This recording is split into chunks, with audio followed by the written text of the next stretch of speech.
Before this video starts, I've got an exciting announcement at the end of this video, so stay tuned for that.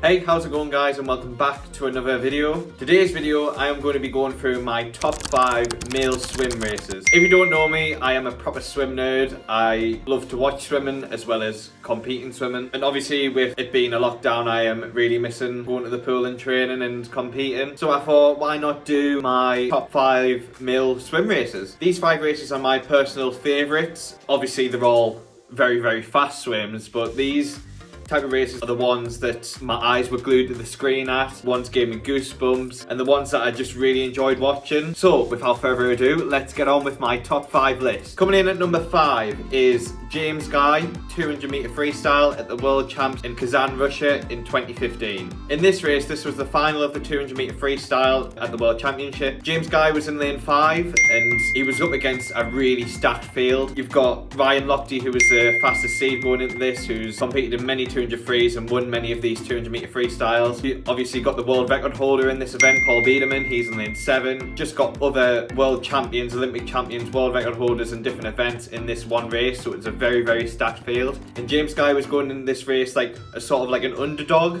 and I think James Guy was the youngest in the field as well, if I'm not mistaken, I'm not too sure. But anyways, as soon as the race kicked off, he kept up with the leaders. At this time he was also a 400 meter freestyle swimmer, so he obviously had the endurance to hold throughout the 200. So I believe his main aim was to just like stick with the leaders from the very start, and then obviously he knew he had the back end to pull away. Ryan Lochte has very good underwaters, as you can see on this video, and this is where Ryan Lochte pulls away from the field, but James Guy managed to crawl him back with every stroke as the actual swimming part of the race went on. In this race, it looked as though that James Guy was building each 50 as the race went on, and on that last 50 he overtook Ryan Lochte and he just powered his way all the way through to the end.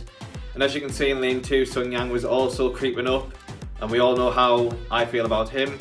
But James Guy obviously won the race. He twitched out Sun Yang, and that was his first ever World Championship gold medal. And even prior to this, James Guy was the least experienced of this sort of caliber of racing compared to the other athletes. So that's why he is in my top 5, because I got goosebumps watching it, and it just shows his grit and determination all the way throughout that race, and the hard work really does pay off. Coming in at number 4 is Christoph Milak's 200 meters butterfly that was done at the World Championships in 2019. This was the final of the 200 meter butterfly, and Christoph Milak was going in first, and at this point he is only 19 years old. At the start of this race, Chad Leclerc likes to do what he always does and just maxes it out straight away from the get-go, and he's nearly already like a body length ahead of the rest of the field by the first 50 meters. But Christoph Milak's start wasn't too far behind him, and he was just sort of keeping him in sight. At the 100 meter split, Christoph Milak split exactly the same time as what Michael Phelps did when Michael Phelps was on course to break the world record at 2009 World Championships. On the second half of the race, this is where Christoph Milak shows his dominance. He obviously passes Chad Leclerc on the third 50. That third 50 was the fastest split that was ever done by any human ever, and obviously he was ahead of world record pace at this point. Throughout that last 50, he just seemed to be getting faster and faster towards that wall. First it was a body length ahead of the rest of the field, and now there was 2 body lengths. It just shows his pure dominance in this race, and how well he tactically done this race as well, and how mature he done it. And as you can see, he absolutely obliterated Michael Phelps' world record. A lot of people thought this world record of Michael Phelps would last for a very long time, which it did. It lasted 10 years, but nobody thought it would be broken so soon, and he nearly beat it by a full second, and that was very impressive. So that's why he's my number 4 spot. Now we're getting into the top 3. The person who has my number 3 spot is Michael Phelps, 100 meter butterfly at the Beijing 2008 Olympic Games. This was Michael Phelps' attempt of a 7th gold medal at these games. Prior to this race, he has a very intense rivalry with Kavik,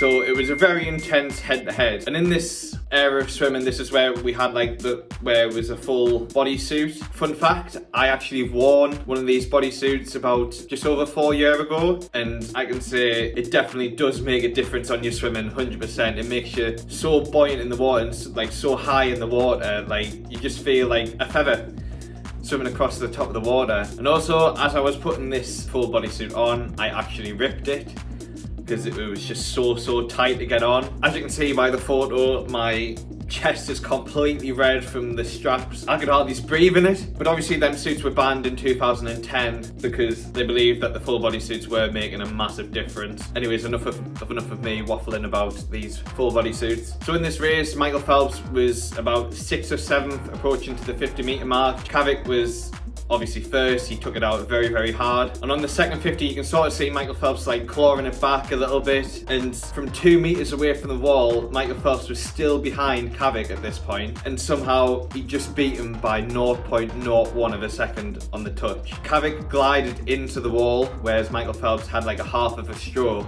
and that half of a stroke made the difference between a glide from what Kavik did. And it just gives you chills watching that race because Michael Phelps was so far behind and he somehow managed to win it from 2 meters away from the wall. It was one of the most iconic races of swimming history, and that's why it's my number 3 spot. My number 2 spot is Adam Peaty's 100-meter breaststroke at the World Championships in 2019. This was the semi-final of the 100-meter breaststroke. In the first 50 meters, Adam Peaty was level with his competition, and then when it came to the second length, this is where he is in his element. He pulls away from the competition. Again, he's like 2 body lengths ahead of everyone else, and as you can see, he's on course to break his world record, and he does, and he goes under 57 seconds, which is absolutely insane. Adam Peaty has completely changed the world of breaststroke. The other athlete that had the world record before Peaty broke many world records during the process was Cameron Vanderberg in 2012.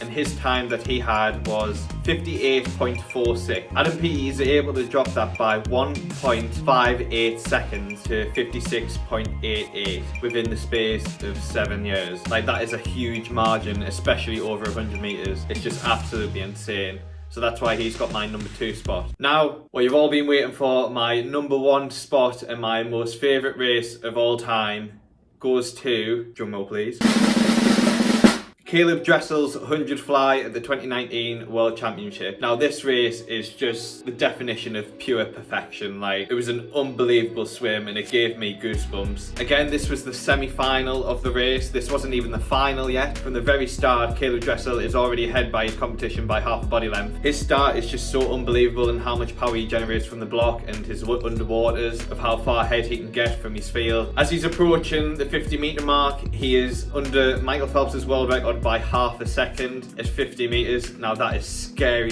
fast. His split was 22.8, I believe, and I'm sure a lot of 50-meter butterflyers would take that any day of the week at 22.8, and he's managed to do that at the first 50 of 100 fly. And on the second left, he just didn't seem as though he was slowing down. Again, he was ahead of his competition by a full body length. Every stroke that he does is just so powerful and so efficient, and there's just no sign of any resistance or anything like that, or any drag, and he just powers through the water. And in the last 10 meters, which I think is the most impressive part of the race, is that he doesn't breathe.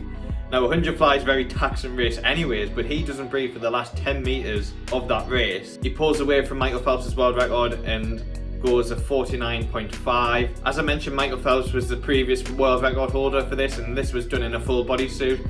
So for Caleb Dressel to beat his world record by 0.3 of a second in just a tech suit also screams volumes. So yeah, that's why he is my number 1 spot. It was just a phenomenal race and it was just amazing to watch. So yeah, that was my top 5 most favourite swims of all time. This was my personal top 5, as I mentioned. Let me know in the comments what your top 5 is, or what you would consider your favourite of all time. I would really like to know what you would suggest. Hello, greetings, Future J here. What I also forgot to mention in that video was that I'll be doing my top 5 female swimming races of all time as well. So stay tuned for that one. Now, as I said at the start of the video, I said I had a very exciting announcement. For next week's video, I have got a very special guest who has kindly agreed to do an interview with me. So keep it up to date with my social medias of when that interview will be released. If you enjoyed this video, make sure you leave a like, subscribe if you're new, and share my video with your friends and family. It would really help me out. Or share it with your swimming friends. Thank you guys for watching, and I'll see you on next week's video.